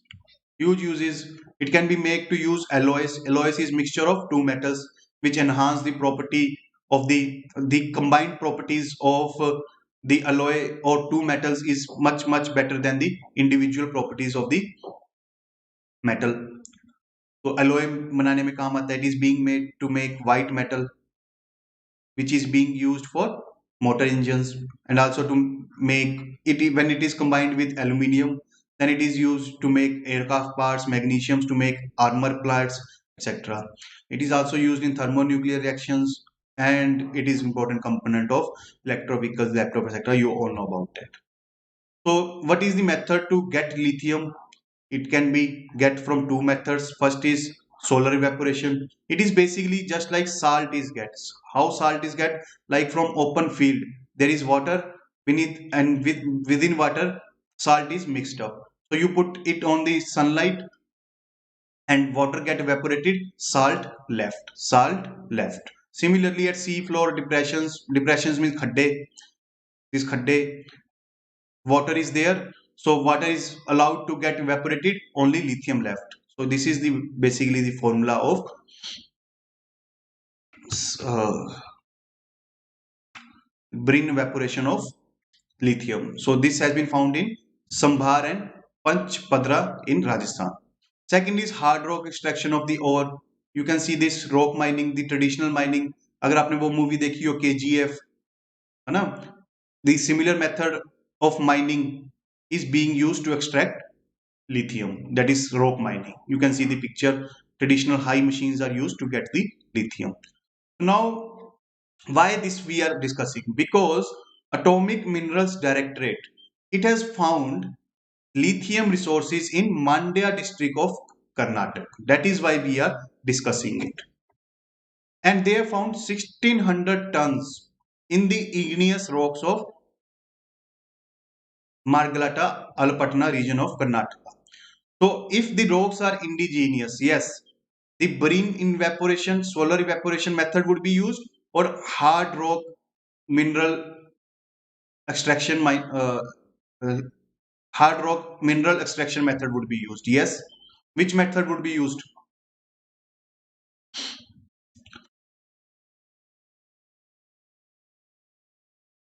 Then what are the other potential sites? Potential. It has not 100% confirmed that lithium is going to found there.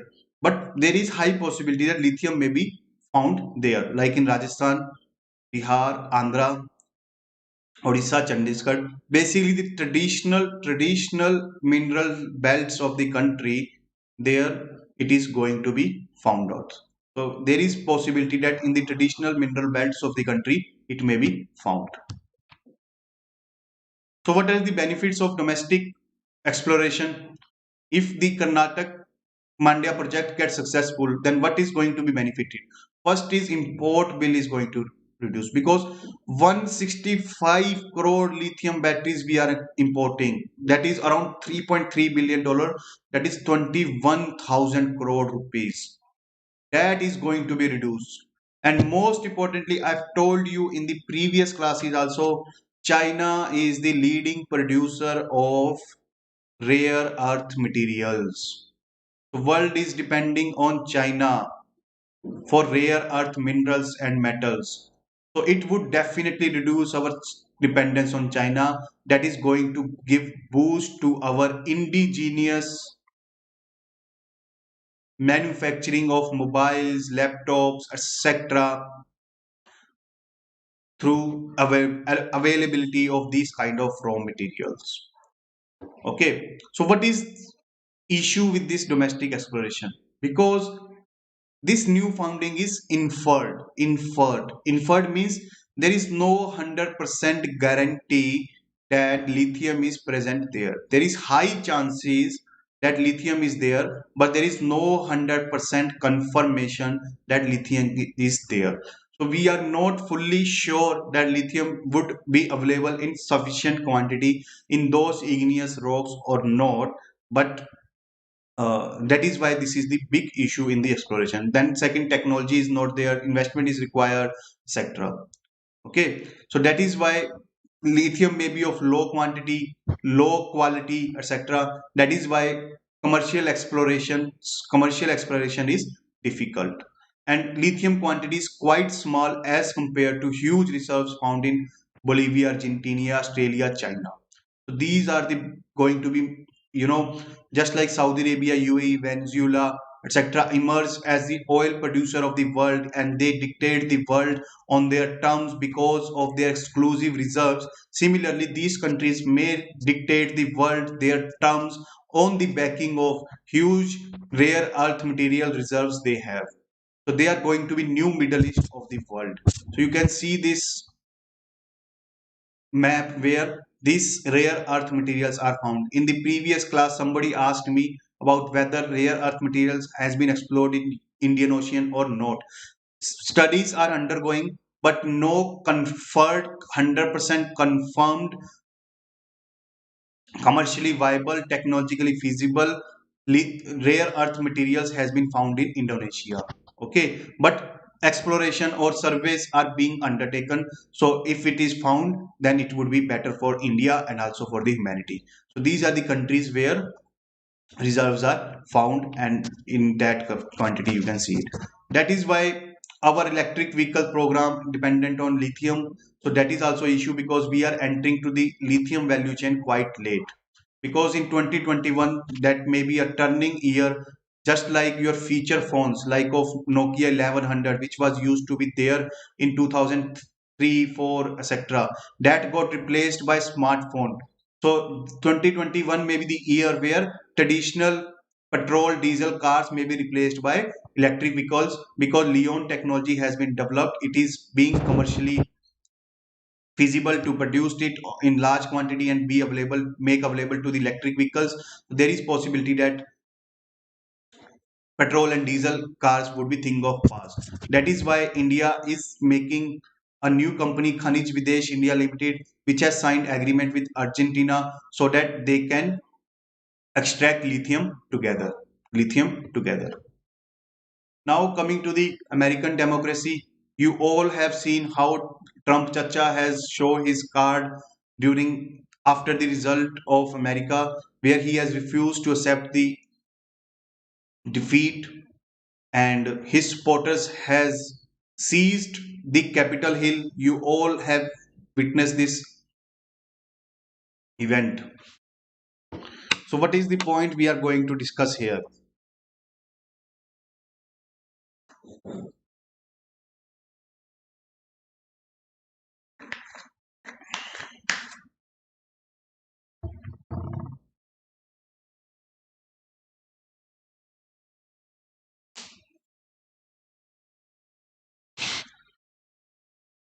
So basically, America was the or is the role model for democracy for the world. It is the role model of democracy for the world. Every country look for the America, how the democracy can be or should be or must be run in their respective countries. Whenever we criticize Modi ji and we get jail because of it, we look for the America that look there they are calling their president stupid, idiot, etc. and nobody is taking action against them. Look, even they have made toilet papers out of which showcase the Trump photo on it. They are making that kind of pictures and on the toilet papers, and still nobody is being arrested here. But look at our democracy. If we see, if we pronounce Modi instead of Modi ji, then we may land into the jail. So that is why America is a role model for the democracy. It is the oldest democracy where after every 4 years there is peaceful transition of power. But what Trump says, I'm not going to back out. My protesters are saying, stay, my president, Trump, stay in the office. So that is what being reflected here. The common public of America is also accepting the false narrative of Trump that elections has been rigged. There is fraud in the elections. That is what being shown here. Two things: don't go Trump. Second, elections were rigged. That is basically the purpose of this capital siege, and it has been done on the instigation of the President Trump. And he has what he has done, a coup. He has tried to do a coup against a democratic elected government headed by himself, led by the people. So he is trying to do a coup against own state, against himself. He is trying to do a coup. So yes, general hard rock method, very good. That is basically the method would be employed here. तो अगर USA ये देखता किसी और country में USA के लोग USA को इन्वाइट कर रहे हैं, और तब यूएसए उसमें पक्का इंटरवीन करता, मिलिटरीली, पॉलिटिकली, डिप्लोमेटिकली एक्सेट्रा, और फिर से ऑर्डर इंश्योर करता. But here the party is USA, तभी यूएसए हेल्पलेस है. तो this shows two things. First, democracy in danger. Democracy in danger. Second, it is also showing good thing, that is basically glass is half full, half empty. Good thing is that institutions in the America are strong enough to resist these kind of earthquakes, given by the President Trump in the America. That two things we get to learn from this incident. Surely democracy is in danger because any authoritarian leader can seize the democracy, can take away the democracy. And it is also a good thing that institutions of the USA had stood up and do not let the Trump to get a smooth walk over it. Putin may be laughing at it, Xi Jinping may be laughing at it, that you are saying that we are authoritarian. Then they are saying that अपने गिरेबान में जाके देख लो, बाद में मुझ पर पत्थर फेंकना, पहले अपने गिरेबान में जाके देखो. That is what they are saying to America. और then now coming to the reasons why this happened in America, why this incident has happened in America.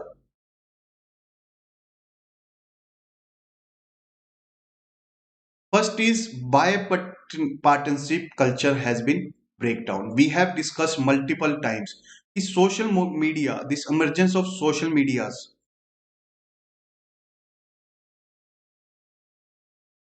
specifically their algorithms, are making world polarized. We are just getting compartmentalized. We are just getting compartmentalized. कि हम एक ही चार दीवारी के बीच में कैद होते जा रहे हैं. We are getting confined to similar viewpoints being shown by this social media platform. एक ही बात को वो दिखाती है और हम उसी के अंदर फिट हो जाते हैं कि वो शो कर रहे हैं कि अमेरिका, ट्रंप ने चाइना को सबक सिखा दिया, ट्रंप ने इकोनॉमी को सबसे ग्रेटेस्ट बना दिया, अमेरिका की पोजीशन इस वक्त सबसे बढ़िया है वर्ल्ड में, elections are rigged, how this elections are rigged by John Biden etcetera, वो सब दिखा रहे हैं. And Trump supporters are absolutely without doubt are believing in this propaganda and narrative. उनको कोई मतलब नहीं है by the counter arguments, criticism और फैक्ट चेकिंग एक्सेट्रा. तो वो इस चार दीवारी में बनते जा रहे हैं. We are getting polarise. कि पोलराइज मींस अगर यहाँ पे हैं, either we are at this stand और at this stand, we are not at the middle stand. कि कुछ बातें राइट विंग लेफ्ट विंग की सुने, कुछ लेफ्ट विंग राइट विंग की सुने, और एक कॉम्प्रोमाइज हो, नेगोशिएशन हो, एक मिडिल पाथ निकले, वो हम नहीं चाहते. आप फार्मर प्रोटेस्ट में भी देखिए, कोई मिडिल पाथ नहीं निकल रहा, कोई मिडिल पाथ नहीं निकल रहा. गवर्नमेंट कह रही है मैं सही, फार्मर कह रहे हैं मैं सही, लेकिन मिडिल पाथ तो निकालना जरूरी है ना, एक सोल्यूशन तो निकालना जरूरी है कि कुछ फार्मर झुके, कुछ गवर्नमेंट झुके. लेकिन नहीं, हम क्या होते जा रहे हैं, बायपार्टनरशिप खत्म हो रही है. पहले Atal Bihari Vajpayee was able to do large number of reforms without any resistance because there was bipartisanship. Congress और BJP were agreeing on certain points. कुछ डिफरेंस होते थे तो कुछ पॉइंट्स पे डिफरेंस होते थे, हर बात पे डिफरेंस नहीं होते थे. अब साइकोलॉजी ये बन गई है कि अगर दूसरी पार्टी का है तो हमारा दुश्मन है. अगर भाई क्लास में आधे बच्चे कांग्रेस को सपोर्ट कर सकते हैं, आधे बच्चे बीजेपी को कर सकते हैं, इसका मतलब ये थोड़ा ना कि स्टूडेंट आपस में दुश्मन है. But this psychology has been build up that every for BJP supporter कांग्रेसी is enemy, and for Congress supporter every BJP supporter is enemy. So similar thing has been planted in America also, Republican and Democrats. तो अभी भी 6 crore votes I think Trump gets in the 2016. Now he get 7.75 crore, 7.75 crore. So और ये जो है वो पूरे loyal Trump supporter हैं. They are supporting Trump without any resistance, without any criticism etcetera. तो उसकी वजह से that is the first reason कि हम कॉम्प्रोमाइज कंसेंसस बनाने में बहुत दिक्कत हो रही है. Second, plebiscitary leader. Plebiscitary leader क्या होता है कि who does not care about the parliament or congress, does not care about media, does not care about anything. They just talk directly to their followers और हर policy उनके हाथों में छोड़ देता है और उसको कहता है कि तुम अप्रूव करते हो तो आई do not care about the legislature, do not care about the CAG, do not care about the election commission, do not care about the media sector, I do not care about anything at all. What matter is my followers. अगर मुझे मेरे fan मुझे support कर रहे हैं, मेरे followers कर रहे हैं, I do not care about anything else. तो ट्रम्प भी वही करते थे. Media, they are saying that media is fake, they are saying that opposition are anti-nationals. He is also saying that I have made America great again. Locker up किसके लिए बोल रहे थे? हिलेरी क्लिंटन के लिए, कि उसको बंद कर दो बस. That is why these kind of things where only the direct connect between the leader and the followers matter. Institution does not matter, whether it is their national security advisor, whether it is their federal commission, etc. No institution matter. It is just matter what the followers want and what the leader is doing. Then systematically Trump has planted violence in the mind of his followers. In the mind of his followers, he has systematically implanted the violence. तो देखो, जब black leaves matter, आपको याद हो एक movement हुआ था जिसमें black leaves matter, here there was a movement where Trump has turned blind eye to this incident. He has not taken any action against the white police officer who was mistreating the black person. He was giving blind eye to various vigilant groups. Just like Gau Rakshak we have, similarly vigilant groups in the America has been established to assert white supremacy. To establish white supremacy Basically, whatever whites want to do, they can do. Blacks has to pay subservience, subordination, etc. to them. That is why this systematic violence in the minds of the followers has been planted from the last 6 years. And also, then political formula of neoliberalism. What is this? See, elites are going richer, powerful day by day. Their wealth is increasing exponentially, but poorer are getting poorer every day. So there is huge contrast. So these poorer may comes in large number and can do a second Russian revolution, where these poor working class may come on the streets and may kill these elites and take away their wealth. That is the fear is there in the mind of the capitalist class in the America. So what they do, they drive a theory that this accumulation of wealth is in the interest of their society, in the interest of nation, in the collective interest of all the people. It is being done. That is basically neoliberalism thought is being implanted in the people. So when it says make America great again, it is basically making American capitalists richer again. So this basically is the left argument. It is a socialist argument. तो ये author का argument है. Nationalism is good, but if it is done for a right cause, just like Mahatma Gandhi did. तो ये एक argument leftist देते हैं कि so to justify the existence of elites in the society, they are doing this. तो उसमें वहां पे vigilant politics has been done कि कोई भी ट्रम्प की पावर को, एलिट्स की पावर को चैलेंज करेगा, देन चूर चूर हो जाएगा. Then one more point was there, या inequality in American society.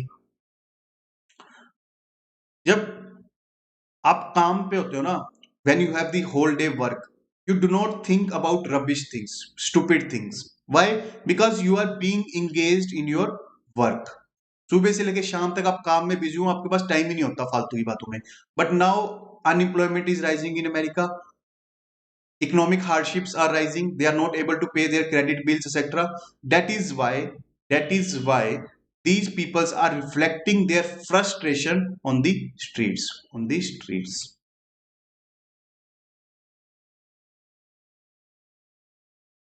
That is why they are getting prey to the false narrative, fake news, propaganda of the Trump. खाली दिमाग शैतान का घर, empty mind, free time is home to the devil. That is what basically Trump is. That is what America is facing. That is why this kind of incidents happens. So first we need to resist this narcissist leader. Narcissist leader कौन से होते हैं? जो self admiring होते हैं, high ego होती है. For example Hitler, खुद को इतना एडमायर करते हैं. इन लोगों की एक खासियत होती है self admiring, self obsessed leaders.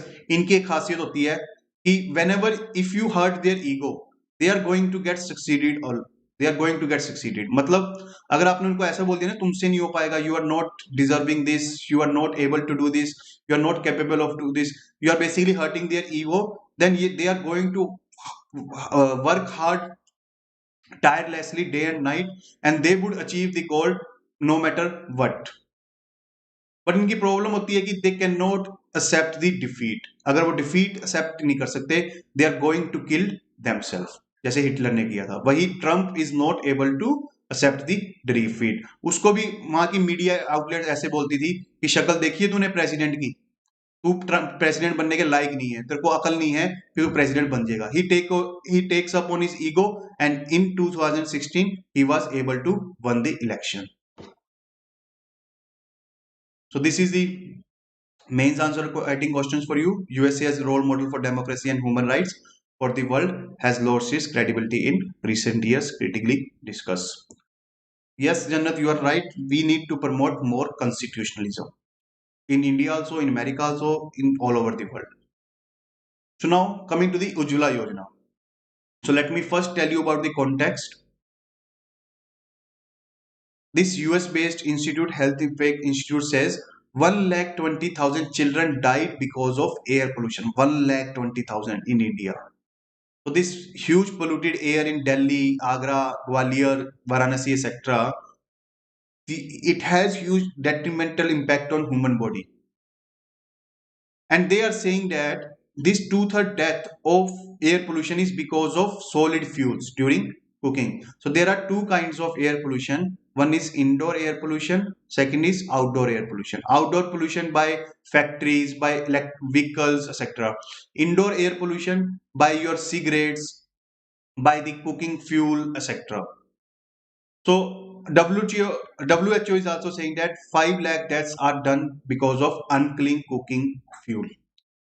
Why? Because if you are doing this through unclean cooking fuel, it is tend amount to 400 cigarettes per hour. You are not able to understand it. Let's see this picture. You may see in our villages, in our hinterland, this kind of cooking mechanism is used where woods, charcoal, cow dung, etc. is used. It is cheap, no doubt about that. But it causes pollution to our mothers and sisters who are cooking food through this method. And this pollution that this causing it equal to 400 cigarettes per hour, consuming 400 cigarettes per hour. That is why you find huge lung cancer, breast cancer, etc., throat cancer, etc., among the women in the village area. That is why children, mothers, etc., are getting died. So what steps has been taken? NGT has banned the crackers. Okay, but most important subject scheme was Pradhan Mantri Ujjwala Yojana.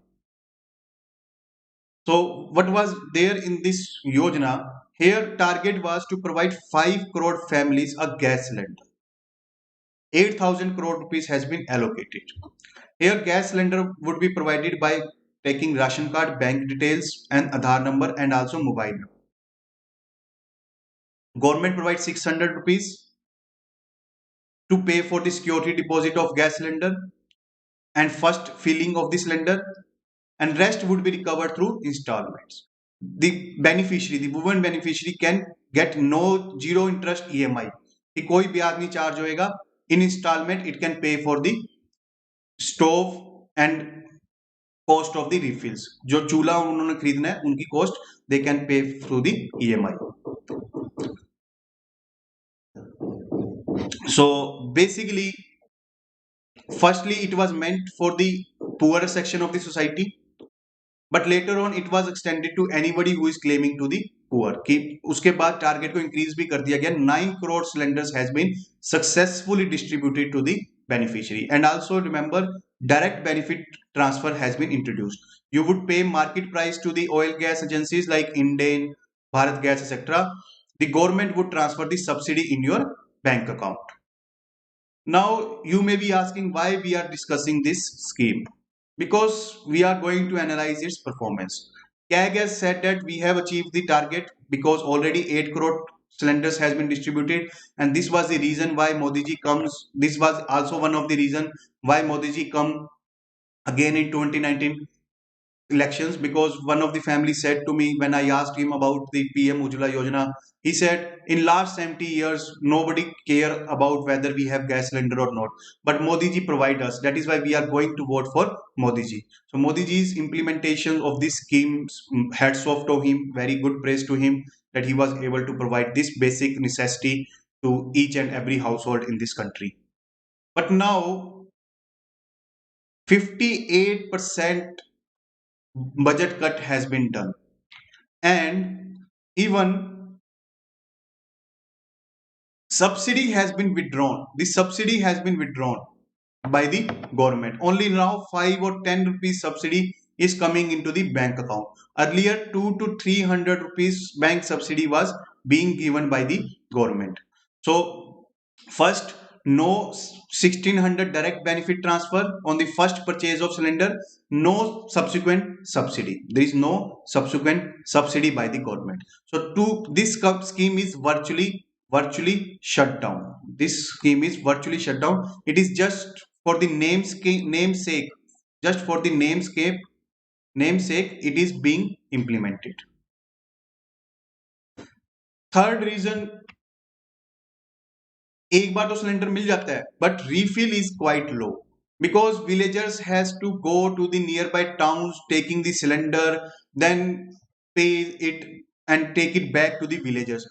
चलो ये long tedious process they may undertake, okay, they may willing to undertake this tedious complex process, but what if just assume that they do not get the cylinder from the oil marketing company, this gas marketing company like Indian, they have to come again on the next day. They are going to face again huge problems because of it, because they are going to lose their livelihood. Also, they do not have the money to buy these expensive cylinders of 800 etc, because cow dung, charcoal, wood etc is available free of cost or at very nominal cost in the villages. That is why this scheme is not able to get maintain the momentum, success को maintain नहीं कर पा रही। तो lockdown के time में government ने इसको रिवाइव किया, बोला कि मैं अब मैं सिलेंडर को दूंगी, मैं पूरी सब्सिडी दूंगी, बट 30 सितंबर के बाद फिर से वही हाल हो गया। Even parliamentary committee is saying that why you are not extending the subsidy benefits to the masses. Modi ji ने साइलेंटली सब्सिडी ले भी ली वापिस और किसी को कानो खार खबर भी नहीं हुई। That is why this scheme is, और मीडिया इसको कभी डिस्कस नहीं करेगा, कभी मीडिया इसको डिस्कस नहीं करेगा, क्योंकि देखो पुअर जो हमारे पुअर सेक्शन है उनको वो सब्सिडी चाहिए। गैस की सिलेंडर उनको 4 या 600 रुपीज के बीच में पड़ जाती है, वो जरूरी है उनके लिए, अदरवाइज 800-900 में उनका सिलेंडर आएगा तो they are not going to use it, they would resort to the traditional method, और वहां से वुमेन को सेफ्टी नहीं रहती, बाहर जाएगी लकड़ी इकट्ठी करके लेगी कि आपका कौन सा अनटूवर्ड इंसिडेंट हो जाए, then she has to waste her precious time in collecting woods, charcoal etc, then air pollution she is consuming।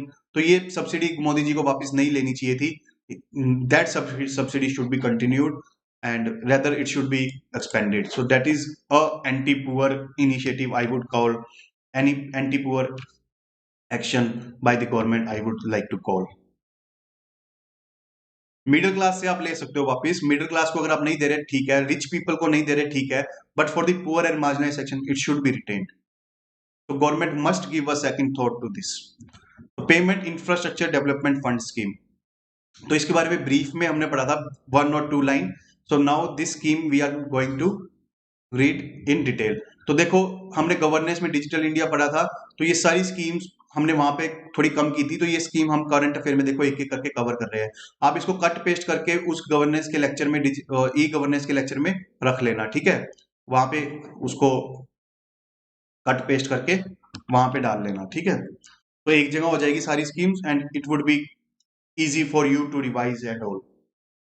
So what is this a payment infrastructure scheme? So basically it wants to develop point of this payment acceptance infrastructure। तो payment acceptance infrastructure क्या है, आपने shops पे ये terminals देखे ही होंगे which is linked with the laptops, internet and it can be use through cards. आपने card की तरह पेमेंट की होगी, आप स्वाइप करते हो, पिन कार्ड डालते हो and then it release the slip. तो that would be operational for 2 years, और इसको मैनेजमेंट आरबीआई के डिप्टी गवर्नर करेंगे, बिल्कुल फैक्चुअल सा डाटा है। और इसमें जो फैसिलेटर है master card and Visa, they are going to play a role. देखो मास्टर कार्ड एंड वीजा क्या करते हैं, basically they act as an intermediary, और वो क्या करते हैं कि जस्ट फैसिलिटेट द पेमेंट, कि वो आपको पेमेंट दे देते हैं। और इसका एग्जांपल मैं आपको लूंगा, हाँ, कि मान लो आपकी मदर है, ठीक है, अब उनको सब कुकिंग करनी है, तो अब उनको पता चला कि टोमेटोज, धनिया सेक्टर खत्म हुए पड़े हैं, तो वो आपको क्या करेंगी, आपको भेजेंगी, आपको कहेंगी मार्केट से लेके आओ, आप ले आए और उनको दे दी। तो यहाँ पे कौन है, शॉप ओनर कौन है, बैंक, मदर कौन है, ट्रेडर एंड कंज्यूमर लगा लो बोथ, और इंटरमीडियरी कौन है, मास्टर कार्ड एंड वीजा। तो ये मास्टर कार्ड एंड वीजा का काम होता है, okay, basically they are acting as an intermediaries. एक चीज और, may be from coming Sunday we may resort to our old schedule of 9 AM, okay. तो अभी गवर्नेंस सोशल जस्टिस की क्लासेस की वजह से हमने 2 PM किया था, but from the next lecture onwards we may resort to our old schedule.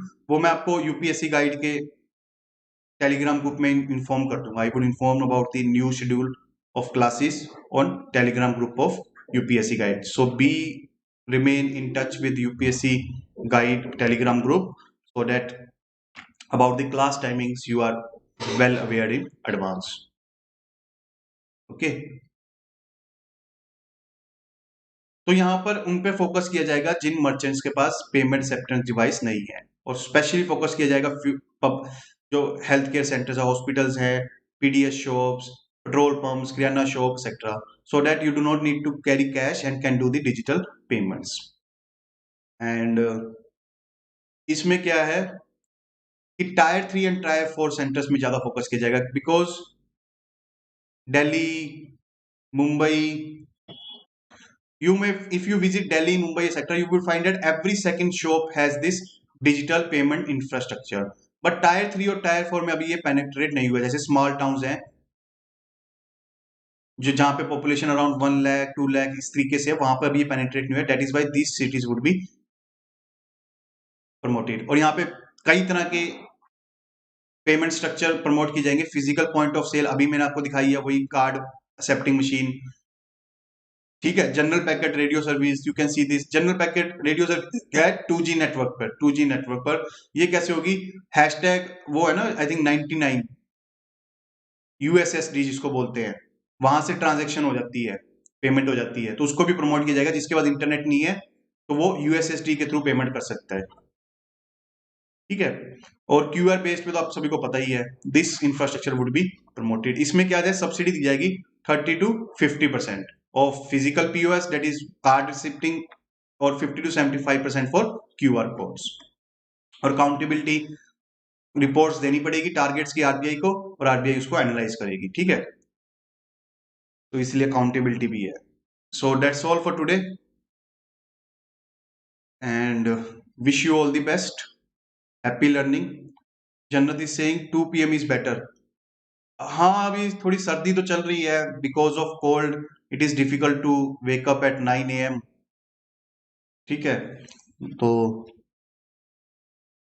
It is difficult to wake up at 9 AM, but देखते हैं कि अभी UPSC गाइड की एडमिनिस्ट्रेटिव टीम से मुझे बात करनी पड़ेगी, which class loads are available, depending on the class loads our classes would be held.